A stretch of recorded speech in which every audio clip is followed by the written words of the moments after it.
श्री स्वामीनारायण भगवान की जय। अक्षर पुरुषोत्तम महाराज की जय। गुणातीतानंद स्वामी महाराज की जय। भगत जी महाराज की जय। शास्त्री जी महाराज की जय।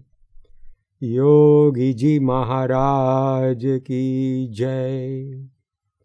प्रमुख स्वामी महाराज की जय।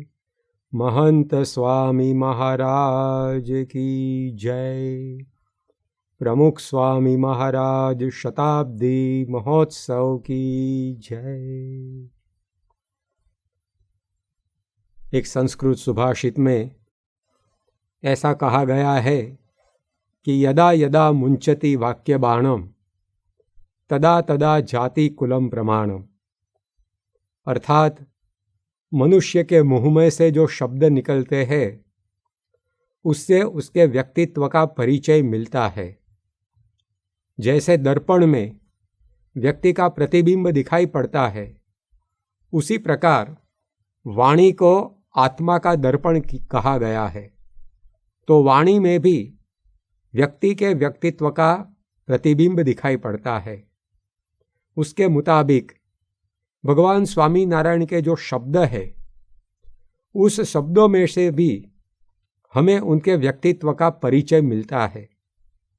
आज जब उनके जन्मोत्सव के प्रसंग पर हम श्रीहरि पर्व मना रहे हैं, तब आज के दिन भगवान स्वामी नारायण के श्रीमुख से उन्होंने अपना जो परिचय दिया है, उसके आधार पर उनके व्यक्तित्व को समझने का प्रयत्न करेंगे। भगवान स्वामी नारायण ने जो जो उपदेश दिया, उसका संग्रह वचनामृत में किया गया है। उस वचनामृत में जो शब्द संग्रहित है, उसमें से भगवान स्वामी नारायण की एक तस्वीर ऐसी बनती है जिसे आज हम देखने को जा रहे हैं। तो उसमें पहली बात हमें दिखाई पड़ती है कि भगवान स्वामी नारायण का व्यक्तित्व एक निडर, एक निर्भय व्यक्तित्व था। भगवान स्वामी नारायण ने मध्य प्रकरण के 55वें वचनामृत में ऐसा कहा है कि जब हम घर का त्याग करके निकले, तब हमें वन में रहना ही पसंद पड़ता था, और उस वन में हमें भय तो बिल्कुल नहीं लगता था। और वन में बड़े बड़े हिंसक पशु हमारे देखने में आए, फिर भी अंतर में मरने का तो बिल्कुल भय हमें होता ही नहीं था। इस प्रकार महावन में हम निर्भय होकर विचरते थे। तो भगवान स्वामी नारायण की प्रकृति ऐसी निर्भयता की थी। वैसे आजकल मनोवैज्ञानिक विभिन्न 250 प्रकार के अलग अलग भय की बातें करते हैं। किसी को एकांत का भय होता है, किसी को भीड़ का भय होता है, किसी को ऊंचाई का भय होता है, किसी को पानी का भय होता है। तो ये सब भय ऐसे तो कोई में हो, कोई में न भी हो, लेकिन जो मृत्यु का भय, वो तो सभी में दिखाई पड़ता है। वे भय से भी भगवान स्वामी नारायण मुक्त थे। सन 1792 में उनकी उम्र जब 11 साल की थी, तब वे श्रीपुर नाम के एक शहर में पहुँचे। उस वक्त सूर्यास्त हो गया था, और वहाँ एक मठ के आंगन में उन्होंने रात्रि मुकाम करने का विचार किया। तब जो मठ का महंत था, निर्मलपुरी जी महाराज, उन्होंने नीलकंठ वर्णी से कहा कि आप यहाँ मठ में आकर रात्रि बिताओ, क्योंकि ये तो जंगल का प्रदेश है और यहाँ रात को रानी पशु घूमते हैं, वे आपको मार डालेंगे। तब भगवान स्वामी नारायण, जो उस वक्त नीलकंठ वर्णी से पुकारे जाते थे, उन्होंने महंत जी से कहा कि हमें मृत्यु का कोई भय नहीं है, इसलिए मैं तो यहाँ ही ठहरूंगा। और उन्होंने पूरी रात वहाँ बिताई। रात को सिंह वहाँ आया भी सही, लेकिन नीलकंठ वर्णी अपने स्थान पर से बिल्कुल चलित न हुए। उनका स्नेह, उनका प्रेम ऐसा देखकर सिंह स्वयं अहिंसक हो गया और उनके पैर को छूकर वो चला गया। तो ऐसी निर्भय प्रकृति से भगवान स्वामीनारायण वन में विचरते थे। भर्तृहरि ने अपने शतक में ऐसा लिखा है कि आहार निद्रा भय मैथुनम च सामान्यमेतत् पशुभिर नराणाम। आहार, निद्रा, भय और मैथुन की भावना सभी मनुष्य में समान रूप से दिखाई पड़ती है, लेकिन भगवान स्वामीनारायण में हर कोई मनुष्य में जो दिखाई पड़े ऐसा भय नहीं था। वे मानवेतर विभूति थे। उसका यह प्रमाण उनके वचनामृत में से मिलता है। ऐसी निर्भयता के साथ भगवान स्वामीनारायण अत्यंत निर्लेप होकर संसार में रहते थे। भगवत गीता में कहा है, पद्म पत्र मिवाम भसा। जैसे पानी में कमल रहता है, लेकिन कमल पर पानी का कोई पाश नहीं रहता है, तो उस प्रकार भगवान स्वामीनारायण भी संसार में निर्लेप होकर विचरते थे। पानी सभी को भिगा देता है। इस प्रकार प्रवृत्ति और पंच विषय सभी को अपने सकंजे में लेते हैं, लेकिन भगवान स्वामीनारायण को न तो प्रवृत्ति का पाश लगा, न तो पंच विषय का। मध्य प्रकरण के 39वें वचनामृत में भगवान स्वामीनारायण कहते हैं कि बाहर से चाहे कितने ही पदार्थों का, पंच विषयों का हमें योग क्यों न हो, लेकिन उसका हमारे मन में कोई संकल्प नहीं रहता है। और रात्रि में स्वप्न में भी ये पंच विषय नहीं आते हैं। और बाहर से चाहे कितनी ही प्रवृत्ति का योग क्यों न हो, लेकिन जब हम हमारी आत्मा की ओर दृष्टि करते हैं, तब कछुए की तरह सभी अंग अंतर्वृत्त होकर आत्मस्वरूप में संलग्न हो जाते हैं और परम सुख हमें रहता है। तो ये प्रवृत्ति हो या पंच विषय, उसका कोई बंधन भगवान स्वामीनारायण को नहीं रहता था।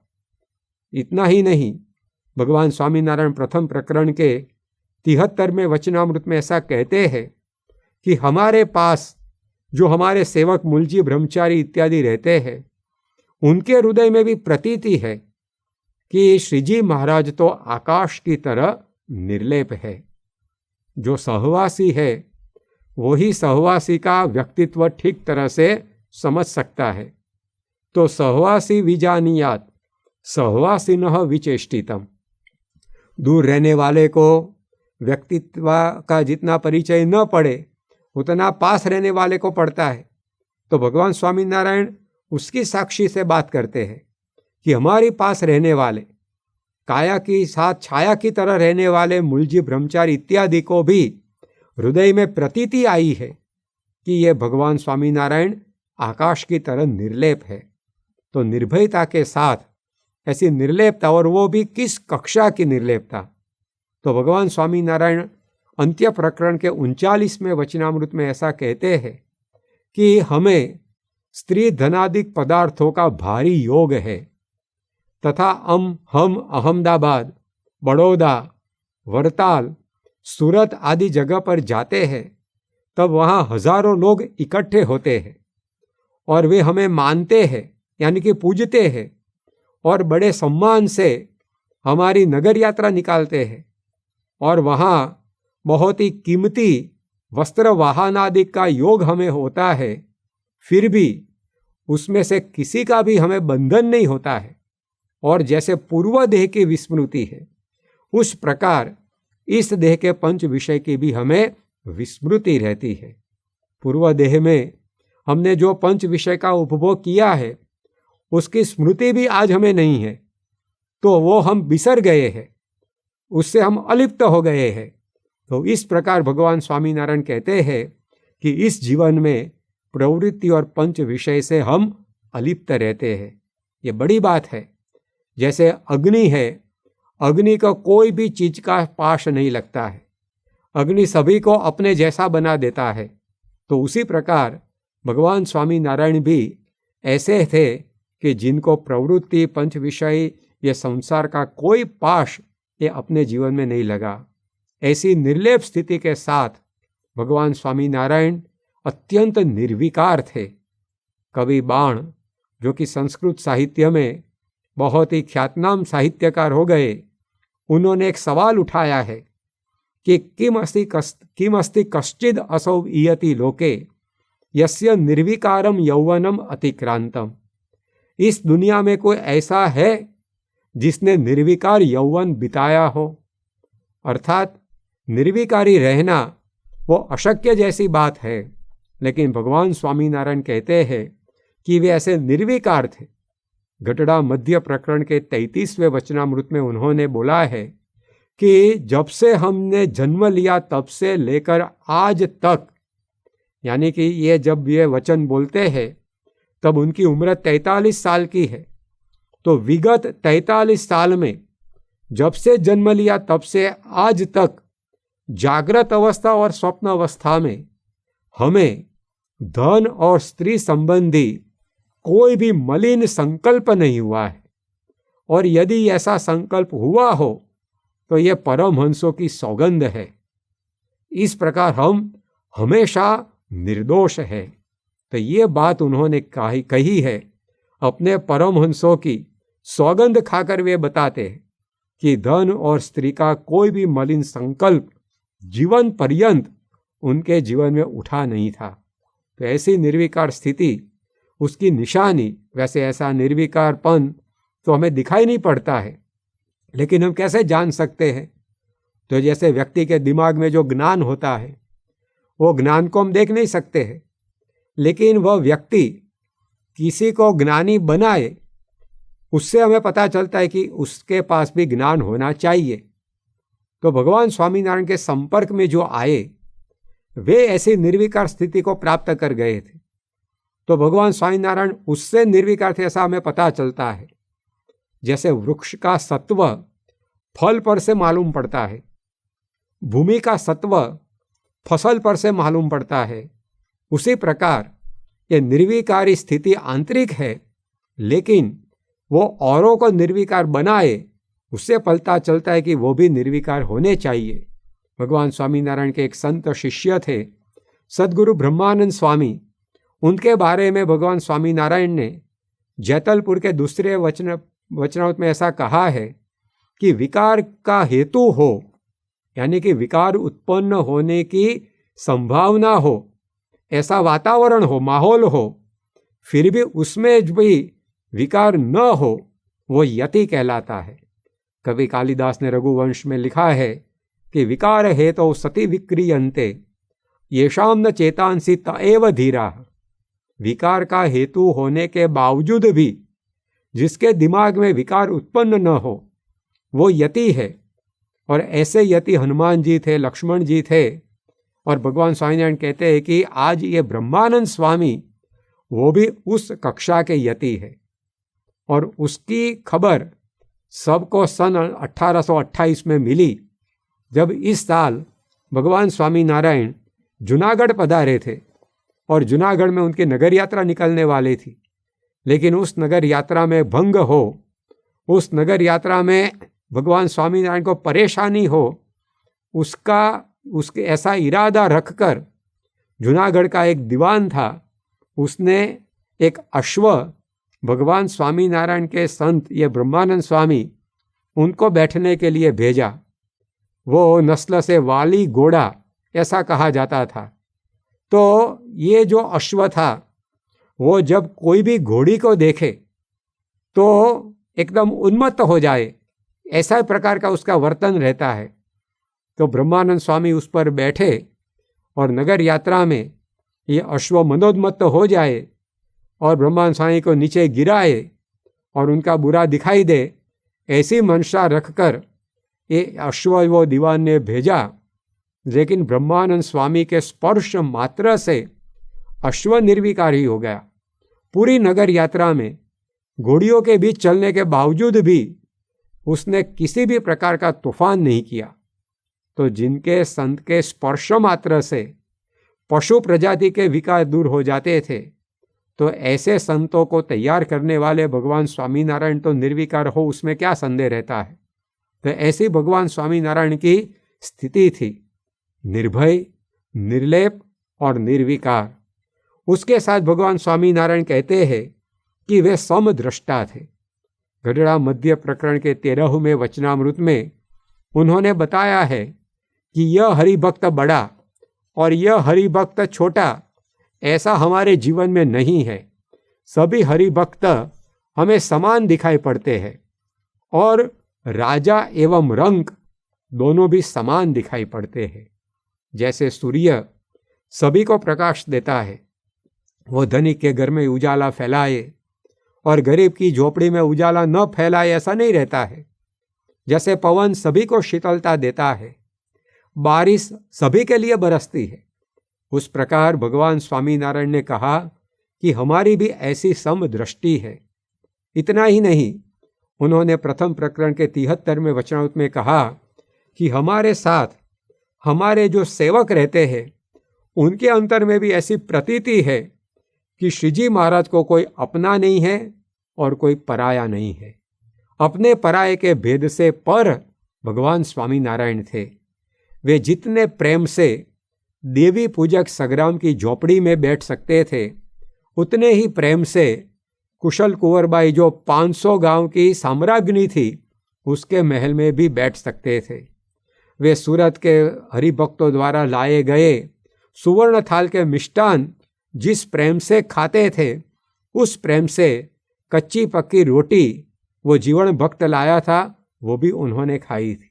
तो इस प्रकार उनकी दृष्टि समत्व से युक्त थी। उसके साथ साथ भगवान स्वामीनारायण कहते हैं, उनके शब्दों से हमें मालूम पड़ता है कि वे ऐसे स्थित प्रज्ञ थे। स्थिता प्रज्ञा यस्य सह स्थित प्रज्ञ, जिसकी प्रज्ञा जिसकी बुद्धि कभी भी असंतुलित न हो। उपदेश की यहाँ कसौटी होती है। कोई ऐसा बोलेगा कि इस घड़ी में और सब कुछ ठीक ठाक है, लेकिन सिर्फ वह समय नहीं बताती है। कोई ऐसा बोलेगा कि इस मोटर में सब कुछ बराबर है, लेकिन सिर्फ वह गति नहीं पकड़ती है। तो जो बाकी का बराबर बोला जाता है उसमें भी कुछ न कुछ क्षति है, वो हम अनुमान लगा सकते हैं। उस प्रकार उपदेशक की भाषा चाहे कितनी अच्छी क्यों न हो, उसके पास माहिती दुनिया भर की क्यों न हो, लेकिन वो जय पराजय सुख दुख मान अपमान के द्वंद्वों में यदि विचलित होता है तो उससे पता चलता है कि वो ज्ञान का भंडार नहीं है, लेकिन माहिती का गोडाउन है। भगवान स्वामीनारायण ज्ञान के भंडार थे और ज्ञान उनके जीवन में था और उनके जीवन में ज्ञान का सबूत उनकी स्थित प्रज्ञ स्थिति कैसी थी वह, उसकी बात बताते हुए गढ़ड़ा मध्य प्रकरण के 13वें वचनामृत में भगवान स्वामीनारायण कहते हैं कि हमें कोई मान दे या अपमान दे, दोनों बराबर है। कोई हमारे पर धूल डाले या कोई चंदन पुष्प से हमारी पूजा करे, दोनों हमें सम है। अच्छे पंच विषय और निम्न पंच विषय दोनों हमारे लिए एक समान है। हाथी पर बैठना और पैदल चलकर जाना दोनों हमारे लिए सम है, बराबर है। त्रिलोकी का राज्य करना और इस प्रकार से हाथ में भिक्षा लेकर मांग खाना, भिक्षा मांगनी, भीख मांगनी, वो दोनों हमारे लिए समान है। तो ऐसे उनकी स्थित प्रज्ञता थी, किसी भी परिस्थिति में कभी भी वे विचलित नहीं होते थे।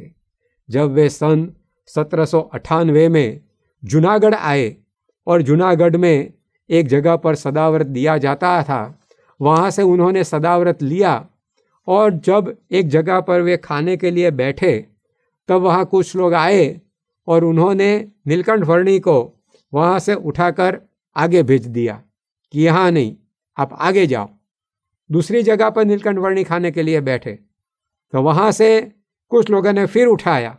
इस प्रकार 18 बार भगवान स्वामीनारायण को, उस वक्त उनकी उम्र 17 साल की थी, उनको खाने नहीं दिया और एक के बाद एक सब लोग उठा कर आगे जाने के बोलता था। लेकिन ऐसी अपमानजनक स्थिति में भी भगवान स्वामीनारायण की मुखाकृति पर कोई फर्क नहीं दिखाई पड़ा। और वही भगवान स्वामीनारायण सन 1825 में बड़ौदा पधारे, तो वहाँ के सरकार गायकवाड़ ने उनको बड़े सम्मान से भव्य शोभा यात्रा निकालकर अपने पुर में उनको ले आए थे, तो ऐसी नगर यात्रा सम्मान के प्रसंग पर भी वैसे ही उनकी मुखाकृति थी जैसी वो अपमान के प्रसंग पर थी। तो ये समदृष्टा के साथ ऐसी स्थित प्रज्ञता उनके जीवन में थी, ऐसा बयान उनके शब्दों से हमें मिलता है, उनके प्रसंगों से भी हमें मालूम पड़ता है। और जैसे वे स्थित प्रज्ञ थे वैसे ही वे सेवक भाव से रहने वाले थे, सदा नम्र थे। उन्होंने ही अपनी प्रकृति बताते हुए गढ़ड़ा मध्य प्रकरण के 28वें वचन में ऐसा कहा है कि जो कोई भगवान का भक्त है तो मैं तो उस भक्त का भी भक्त हूं और भक्त की भक्ति करता हूं, और वही मेरे में बड़प्पन है। भगवान स्वामीनारायण के लिए अपनी महानता का मानदंड यह था कि उनकी नम्रता ऐसी थी कि वे भक्त की भक्ति करें। एक बार कच्छ भुज प्रदेश का दमड़का नाम का गांव, उसमें भगवान स्वामीनारायण बैठे थे और हाथ में माला घुमाते थे। उस वक्त रायधन जी नाम के एक हरिभक्त ने स्वामीनारायण भगवान से पूछा कि महाराज, हम तो आपकी माला करते हैं, आपका स्मरण करते हैं, लेकिन आप माला करते करते किसका स्मरण करते हो? तब भगवान स्वामीनारायण ने कहा कि मैं अपने भक्तों की माला घुमाता हूँ। जैसे आप एक माला के प्रत्येक मौक्तिक में स्वामीनारायण स्वामीनारायण बोलते हैं, हम भक्तों का नाम बोलते हैं। तो ये उनके जीवन में नम्रता थी, सेवक भाव था। भगवान स्वामीनारायण ने गढ़ड़ा प्रथम प्रकरण के 10वें वचनामृत में उन्होंने सेवक राम की जो सेवा की थी उसका वर्णन किया है। जब वे वन विचरण में निकले थे, उस वक्त वेंकटाद्रि से सेतुबंद रामेश्वर जा रहे थे, तब बीच रास्ते में यह एक सेवक राम नाम का साधु उनको मिला। वो बीमार था, उसकी चाकरी करने वाला कोई नहीं था। भगवान स्वामीनारायण तो उनसे अपरिचित थे, फिर भी उन्होंने उसको सांत्वन दिया और कहा कि तुम कुछ चिंता मत करो, तुम्हारी सभी सेवा मैं करूँगा। और भगवान स्वामीनारायण ने 2 मास तक उसकी सेवा की। उसको सीवियर डिसेंट्री हो गई थी, तो भगवान स्वामीनारायण उसके कपड़े धोते, जंगल में बिस्तर पलंग कहाँ से लाए, तो केल के पत्ते की पथारी उनके लिए तैयार कर दी। उनकी रसोई भगवान स्वामीनारायण स्वयं पकाते थे, बर्तन मांजते थे, सब कुछ सेवा एक अपरिचित की स्वजन के तुल्य उन्होंने की। तो यह उनके जीवन में सेवक भाव था। मध्य प्रकरण के 28वें वचनामृत में ही भगवान स्वामीनारायण कहते हैं कि भगवान की प्रसन्नता के हेतु मेरा तो यही निश्चय है कि जन्म जन्म लेकर भगवान के भक्त की सेवा करनी है। तो इतना सामर्थ्य होने के बाद भी उनके जीवन में हर हमेश सेवा भावना की अधिकता दिखाई पड़ती थी। तो जैसे वे निर्भय, निर्लेप और निर्विकार थे, वैसे ही वे समदृष्टा, स्थित प्रज्ञ और सेवक भाव से रहने वाले थे। उसके साथ भगवान स्वामीनारायण की प्रकृति अत्यंत दयालु थी, वे भी उनके वचनामृत में से हमें जानने को मिलता है।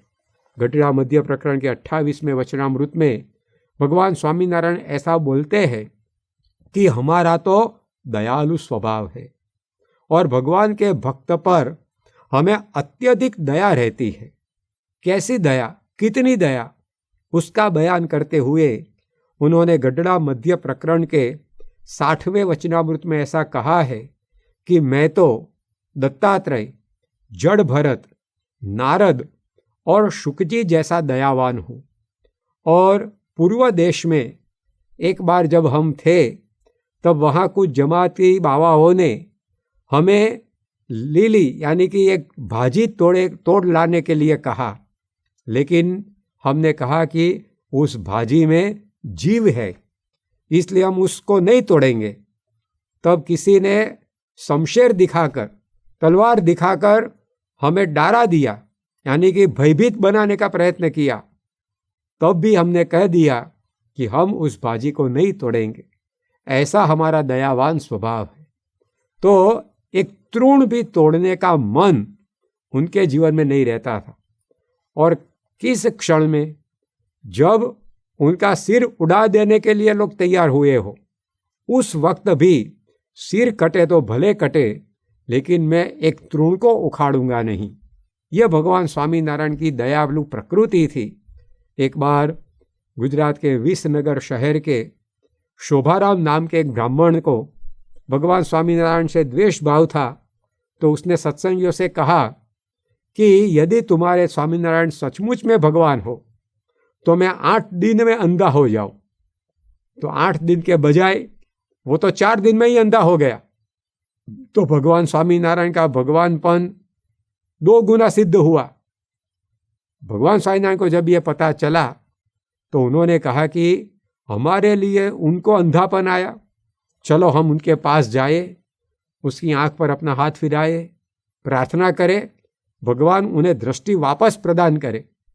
जब यह पता वो शोभाराम को चला कि भगवान स्वामीनारायण इस हेतु मेरे घर पे आने के लिए तैयार हुए हैं, तो उसने इतना द्वेष था तो उसने कह दिया कि नहीं, मेरे आंगन में भगवान स्वामीनारायण आने ही नहीं चाहिए। पत्रम नैव यदि करीर विटपे दोषो वसंतस्य किम। तो भगवान सामने से दया बरसाने के लिए तैयार हुए, लेकिन वो इतना अभागी था, कमभागी था कि उस दया को वो झेल नहीं सका। लेकिन एक ऐसा द्वेषी, उसका भी हित करने के लिए भगवान स्वामीनारायण तत्पर हो गए। तो ऐसी उनकी दयालु प्रकृति थी और दयालु के साथ वे देहातीत भी थे। उसका वर्णन भी उन्होंने अपने वचनामृत में किया है। उन्होंने भक्तों के सुख के लिए, भक्तों का कल्याण करने के लिए मनुष्य देह धारण किया था, लेकिन देह का कोई भाव उनके जीवन में दिखाई नहीं पड़ता था। कार्याणी प्रकरण के 3 वचनामृत में भगवान स्वामीनारायण कहते हैं कि एक बार हमें कार्तिक स्वामी की तरह ऐसा विचार आया कि हमारे शरीर में माता का जो भाग है रुधिर, यानी कि लहू और मांस, उसको सुखा देना है। तो ऐसी तपश्चर्या की कि शरीर में कुछ लगे, यानी कि कुछ कांटा लगे, कुछ कंकर चुभ जाए, तो शरीर में कुछ चुभ जाए, फिर भी शरीर में से पानी निकले किंतु लहू न निकले, ऐसा शरीर भगवान स्वामीनारायण ने सुखा दिया। गढ़ड़ा प्रथम प्रकरण के 29वें वचनामृत में वे ऐसा कहते हैं कि हमने जो जो तपश्चर्या की, साधन किया, उसमें किसी भी प्रकार से हमारी देह रहे ऐसा था ही नहीं। तो देह टिक न सके, इतनी कठिन तपश्चर्या उन्होंने वन विचरण के दौरान की थी। लेकिन ऐसी देहातीत स्थिति में हर हमेश भगवान स्वामीनारायण रहते थे। तो दयालु के साथ ऐसे देहातीत भी थे। उसके साथ साथ वचनामृत जब हम पढ़ते हैं तब हमें जानने को मिलता है कि भगवान स्वामीनारायण को अपने सत्संगी, अपने भक्त अत्यंत प्रिय थे। कार्याणी प्रकरण के 6 वचनामृत में भगवान स्वामीनारायण कहते हैं कि हमारा जो खाना पीना है और जो वस्त्र पहनना है, फिरना घूमना है, ये सब कुछ भगवान के भक्त के लिए है। और यदि भगवान के भक्त के लिए मालूम न पड़े तो हम उनका त्याग कर देते हैं। इतना ही नहीं, भगवान स्वामीनारायण कहते हैं कि हमने ये जो देह रखा है वो भी भगवान के भक्तों के लिए ही रखा है। उसके बिना और कोई प्रयोजन इस देह को रखने का नहीं है। और भगवान के भक्त के आगे तो 14 लोक की संपत्ति भी हमें तृणवत दिखाई पड़ती है। और मन कर्म वचन से जो परमेश्वर का भक्त है उसके लिए हमने अपना देह कृष्णार्पण कर दिया है। तो इस प्रकार का भगवान स्वामीनारायण को भक्तों के प्रति वात्सल्य भाव था। उनके जीवन में वो हमें दिखाई पड़ता है। जब उनको रामानंद स्वामी ने संप्रदाय की धर्मधुरा सौंपी तब उन्होंने अपने गुरु के पास 2 वरदान मांगे। तो वरदान में भी भक्त वत्सलता ही दिखाई पड़ती है। उन्होंने पहला वरदान यह मांगा कि यदि मेरे सत्संगी के प्रारब्ध में एक बिच्छू काटने की वेदना लिखी हो तो मुझे रोम रोम में कोटि कोटि बिच्छू काटने की वेदना हो, लेकिन सत्संगी को यह दुख न हो।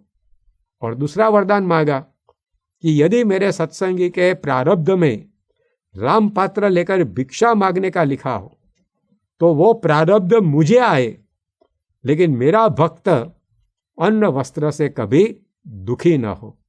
तो ये भगवान स्वामीनारायण ने जो वरदान मांगे हैं उससे हमें दिखाई पड़ता है कि उनके जीवन में भक्त के अधिक कुछ भी नहीं था। भक्त के लिए तो उन्होंने वन पर्वत और एकांत में रहने की अपनी जो प्रकृति थी वो बदल डाली। जब वे रामानंद स्वामी के दर्शन के लिए लॉज में गए और वहाँ मुक्तानंद स्वामी से प्रथम मुलाकात हुई और मुक्तानंद स्वामी को उन्होंने कहा था कि एक बार आप मुझे रामानंद स्वामी के दर्शन करवा दीजिए, उसके बाद हम वन पर्वत में चले जाएंगे और पूरा जीवन भगवान की भक्ति में व्यतीत करेंगे। तो ऐसा उनका स्वभाव था। वस्ती में रहना उन्हें पसंद ही नहीं था।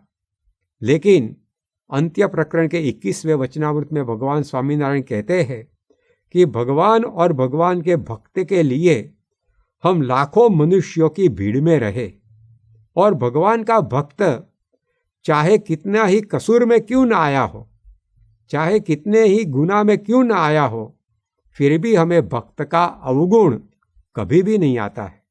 तो ऐसी प्रीति अंत्य प्रकरण के 13वें वचनामृत में भगवान स्वामीनारायण कहते हैं कि भगवान के भक्त के साथ तो हमें ऐसी प्रीति है कि यदि काल, कर्म और माया चाहे तो वे भी ये प्रीति को मिटा नहीं सकते हैं।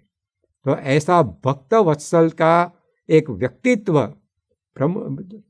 ऐसी भक्त वत्सलता भगवान स्वामीनारायण के जीवन में हमें दिखाई पड़ती है। भगवान स्वामीनारायण ने अपने हरि भक्तों की खेत में जाकर मॉल काटने का काम भी किया है। अपने हरि भक्तों को दंडवत, संतों को दंडवत किए हैं। अपने संतों के चरणामृत का पान किया है। तो ऐसी आत्मीयता भगवान स्वामीनारायण को अपने संतों भक्तों के लिए थी। वे उनको अपना जीवन तुल्य मानते थे, इस प्रकार से उनकी देखभाल करते थे। लेकिन ऐसी आत्मीयता के साथ साथ भगवान स्वामीनारायण के जीवन में ऐसी अनासक्ति भी थी। आत्मीयता और अनासक्ति ये दोनों विरोधाभासी गुण दिखाई पड़ते हैं, लेकिन ये दोनों विरोधाभासी गुण भगवान स्वामीनारायण रूपी समान ध्रुव पर आकर ठहरे थे। कैसी अनासक्ति थी भगवान के जीवन में, उसका बयान करते हुए कार्याणि प्रकरण के 6ठे वचनामृत में भगवान स्वामीनारायण कहते हैं कि हमारे अंतर में काम, क्रोध, लोभ, ईर्ष्या, मत्सर इत्यादि का कोई भी भाव नहीं है और अतिशय रमणीय शब्द, स्पर्श, रूप, रस, गंध आदि पंच विषय, उससे हम निरंतर अनासक्त रहते हैं। मध्य प्रकरण के 13वें वचनामृत में तो ऐसा कहा कि अति रमणीय शब्द, स्पर्श, रूप, रस और गंध में मैं अपने मन को संलग्न करने का प्रयत्न करता हूँ, फिर भी वो संलग्न नहीं होता है और उसमें से अतिशय उदास रहता है। तो इस संसार के अच्छे से अच्छे पदार्थ में भी उनका मन उदास रहता था। ऐसी अनासक्ति थी।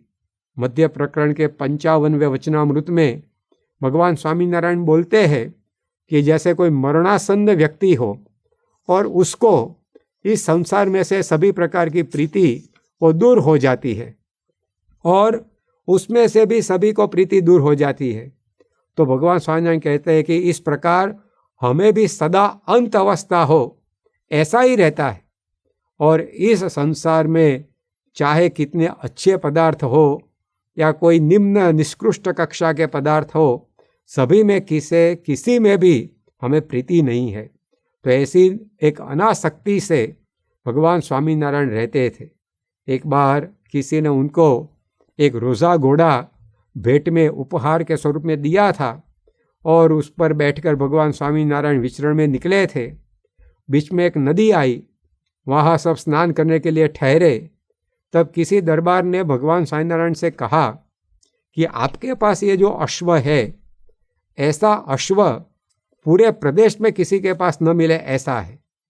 जब भगवान स्वामीनारायण ने यह सुना, उसी वक्त उन्होंने वो अश्व की जो लगाम थी वो एक ब्राह्मण को दे दी और बोल उठे कि यह को कृष्णार्पण।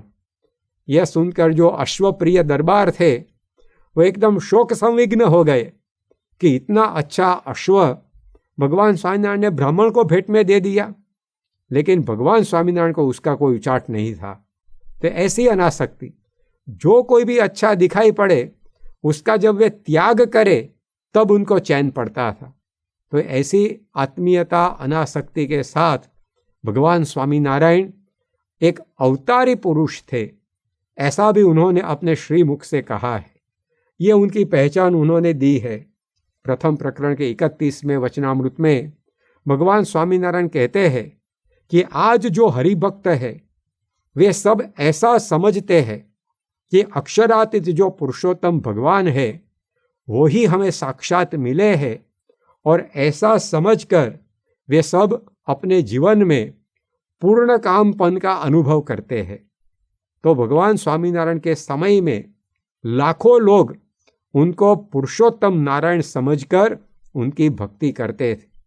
भगवान स्वामीनारायण अहमदाबाद प्रकरण के 7वें वचनामृत में ऐसा कहते हैं कि सर्वे ब्रह्मांड, उसकी उत्पत्ति, स्थिति और प्रलय का कर्ता मैं ही हूँ, और असंख्य कोटि जो भूमिकाएं हैं यानी कि स्थान है वो सब भी मेरे तेज से तेजायमान है। और मैं कैसा हूँ तो अपने पांव के अंगूठे से यदि पृथ्वी को डिगाऊं तो असंख्य कोटि ब्रह्मांड की पृथ्वी डिगने लगे, और चंद्रमा, सूर्य, तारा आदि सभी मेरे तेज से तेजायमान है। ऐसा समझकर जो मेरा निश्चय करता है उसका मन भगवान ऐसा जो मैं उसमें स्थिर रहता है और कभी विचलित नहीं होता है। तो यहाँ भी अत्यंत स्पष्टता से भगवान स्वामीनारायण बताते हैं कि वे अवतारी पुरुषोत्तम नारायण थे। उन्होंने अंत्य प्रकरण के 38वें वचनामृत में भी ऐसा कहा है कि सर्वोपरि जो पुरुषोत्तम भगवान वो ही आज दयावश होकर अनंत जीवों के कल्याण हेतु इस पृथ्वी के पर प्रकट हुए हैं, और आप सबको नयन गोचर यानी कि दर्शन दे रहे हैं, और तुम्हारे इष्टदेव है और तुम्हारी सेवा को अंगीकार करते हैं। और यह जो प्रत्यक्ष पुरुषोत्तम भगवान और अक्षरधाम में जो भगवान विराजमान है, उन दोनों में कोई भी फर्क नहीं है, दोनों एक ही है। तो ऐसा भी वर्णन उन्होंने अपने श्रीमुख से किया है। अहमदाबाद प्रकरण के 6ठे वचनामृत में भगवान स्वामीनारायण कहते हैं कि इस सत्संग में जो भगवान विराजमान है वो अवतारी है और सभी के अंतर्यामी है, अक्षर ब्रह्म के कारण है, और अक्षरधाम में वही तेजायमान और सदा साकार रूप में विराजमान है, और अनंत कोटि ब्रह्मांड के राजाधिराज भी वे ही है। तो यहाँ भी स्पष्ट रूप से उन्होंने अपने अवतारी स्वरूप की घोषणा की है।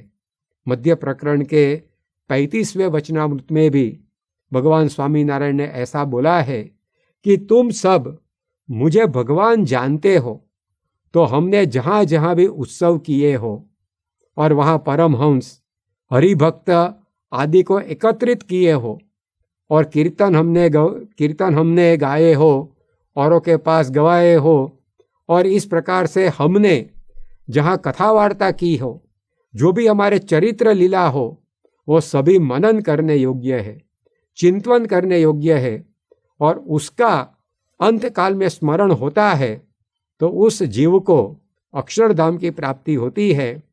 उस प्रकार हमारी ये सभी लीला चरित्र कल्याणकारी है। तो ऐसे कई वचनामृत है जिसमें भगवान स्वामीनारायण ने अपना अवतारी स्वरूप भी उद्घाटित किया है। तो हमने आज उनके वचनामृत के आधार पर कुछ उनकी सद्गुण संपदा को देखी, उससे हमें पता चलता है कि भगवान स्वामीनारायण का एक विराट व्यक्तित्व था, एक विरल व्यक्तित्व था, और उसमें विशेषता तो यह थी कि भगवान स्वामीनारायण में जो भी गुण थे वो स्वाभाविक थे, सहज सिद्ध थे, साधना सिद्ध नहीं थे। उन्होंने ही बताया है मध्य प्रकरण के 13वें वचनामृत में कि मुझे सहज स्वभाव से ऐसा रहता है। उनके जीवन में जो भी गुण थे वो साहजिक थे। जैसे हम श्वासोच्छ्वास लेते हैं, हमें भी पता नहीं चलता है कि हमने श्वास लिया और उच्छ्वास निकाला। कितनी सहजता से ये काम चलता है। ठीक उसी प्रकार ये सभी गुण उनके जीवन में सहज थे। जैसे पुष्प में सुगंध सहज होती है, स्वाभाविक होती है। पुष्प खिलता है, उसके साथ सुगंध भी होती है, बाहर से इंजेक्ट नहीं करनी पड़ती है। जैसे गन्ने में और शक्कर में मिठास स्वाभाविक होती है, उसी प्रकार भगवान स्वामीनारायण मध्य प्रकरण के 39वें वचनामृत में कहते हैं कि मेरे जीवन में जो स्वाभाविक गुण है उसका मैं बयान करता हूँ। तो ये बहुत बड़ी बात है। कई बार सद्गुण लोगों में दिखाई पड़ते हैं, लेकिन वो साधना सिद्ध होते हैं, प्रयत्न के द्वारा प्राप्त किए होते हैं। भगवान स्वामीनारायण की सद्गुण संपदा सहज सिद्ध थी। उससे भी वे पुरवार होता है कि वे अवतारी पुरुष थे। दूसरी बात, उनके जीवन में जो सद्गुण थे वो सदा के लिए थे।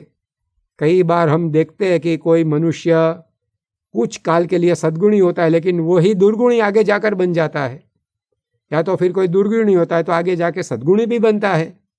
लेकिन भगवान स्वामीनारायण में ऐसा कुछ नहीं था। उनका जीवन में एक साथ सभी गुणों का प्रकाश हमें दिखाई पड़ता था। चांदनी है, वो बढ़ती भी और कम भी होती है, लेकिन सूर्य एक समान रूप से प्रकाशित रहता है। उसी प्रकार भगवान स्वामीनारायण के जीवन में गुणों का सातत्य था। उन्होंने कार्याणी प्रकरण के 10वें वचनामृत में कहा है कि हम जब रामानंद स्वामी के पास आए, उसको आज 21 साल हो गए, और इस 21 साल में अनेक भक्त हमारे लिए अनेक पंच विषय संबंधी पदार्थ लाए हैं, लेकिन हमारा मन किसी में आकृष्ट नहीं हुआ है, क्योंकि हमारे जीवन में त्याग का ही इशक है। तो 21 साल तक उनके जीवन में ये गुणों का सातत्य था। वैसे तो पूरे जीवन में था, लेकिन ये दृष्टांत से हमें पता चलता है। अंत्य प्रकरण के 13वें वचनामृत में भगवान स्वामीनारायण कहते हैं कि जब हम मुक्तानंद स्वामी से मिले, तब हमने उनके साथ बैठकर ऐसा निर्णय किया था कि एक बार रामानंद स्वामी के दर्शन हो जाए, फिर हम वन में चले जाएंगे। लेकिन फिर तो अपने गुरु की आज्ञा और रुचि देखकर भगवान स्वामीनारायण ने धर्मधुरा धारण की और संप्रदाय का प्रचार प्रसार किया। लेकिन भगवान स्वामीनारायण कहते हैं कि उस वक्त, यानी कि संवत 1856 में हमारी जैसी मनस्थिति थी, वैसी आज, यानी कि जब अंत्य प्रकरण का 13वां वचनामृत वो बोलते हैं, तब संवत 1884 की साल है। तो इतना लंबा समय बीता, संवत 1856 से संवत 1884 तक का, फिर भी भगवान स्वामी के मन में कुछ भी प्रकार का फर्क नहीं पड़ा था। तो ये गुणों का सातत्य था उनके जीवन में, ये उनकी विशेषता थी। उससे भी एक आगे की बात गुणातीतानंद स्वामी ने 5वें प्रकरण की 145वीं बात में बताई कि उन्होंने कहा कि भगवान स्वामीनारायण ने जो वचनामृत में अपने वर्तन की बात की है, वो तो मुक्त का वर्तन है, और भगवान तो उनसे भी परे है। भगवान स्वामीनारायण को भगवान मानकर जो उनकी भक्ति करे, उनके जीवन में ये सब गुण तो आते हैं, तो भगवान तो उससे भी परे है। जैसे समुद्र में से चाहे पंछी कितना ही जल क्यों न पिए, लेकिन समुद्र कभी खाली होने वाला नहीं है। उसी प्रकार भगवान को, उनकी भगवान की भक्ति करके जिसके जीवन में ये सद्गुण आए, उसका वर्णन वचनामृत में किया है। भगवान तो उससे आगे की बात है। तो इस प्रकार भगवान स्वामीनारायण का सद्गुण सागर तो बहुत ही अगाध है, लेकिन उसमें से कुछ अल्प आचमन आज उनके जन्मोत्सव के पर्व पर जो ये कार्यक्रम आयोजित हुआ है, उसमें हमने किया। उसका एक ही हेतु है। भगवान स्वामीनारायण ने प्रथम प्रकरण के 58वें वचनामृत में, मध्य प्रकरण के 31वें वचनामृत में ऐसा कहा है कि भगवान और उनके गुणातीत संत का, उनके गुणों का हम जितना मनन चिंतन करते हैं, उतने वे गुण हमारे जीवन में सिद्ध हो जाते हैं। तो भगवान के गुणों का मनन, चिंतन, श्रवण, पठन, ये सब करने से हमारे जीवन में भी ऐसी सद्गुण संपदा आती है। तो इस हेतु से हमने आज उनके गुणों का श्रवण किया है, कथन किया है। तो भगवान स्वामीनारायण को ही हम प्रार्थना करें कि उनके जन्मोत्सव पर यह जो हम श्रीहरि पर्व मना रहे हैं, तो उनके चरित्रों में, उनकी मूर्ति में, उनके गुणों में हमारा मन न यह सिर्फ पर्व के दौरान लेकिन पूरे जीवन के दौरान निमग्न रहे और उनका भजन करते करते उनके प्रकट स्वरूप परम पूज्य महंत स्वामी महाराज की आज्ञा अनुवृत्ति में रहते रहते हम भी ऐसे गुणों को प्राप्त करके अपने जीवन को सार्थक बना सके, यही उनके चरणों में प्रार्थना। श्री स्वामीनारायण भगवान की जय। अगर आपको आज के कथा श्रवण से थोड़ी भी शांति और प्रेरणा मिली है तो कल्पना करें ऐसी कथा को नियमित रूप से सुनना कितना लाभप्रद होगा। तो इस वीडियो को लाइक करें, अपने जैसे अन्य भक्तों के साथ साझा करें और ऐसे ही प्रेरक कथा को नियमित रूप से सुनने के लिए चैनल को सब्सक्राइब करें। जय स्वामीनारायण।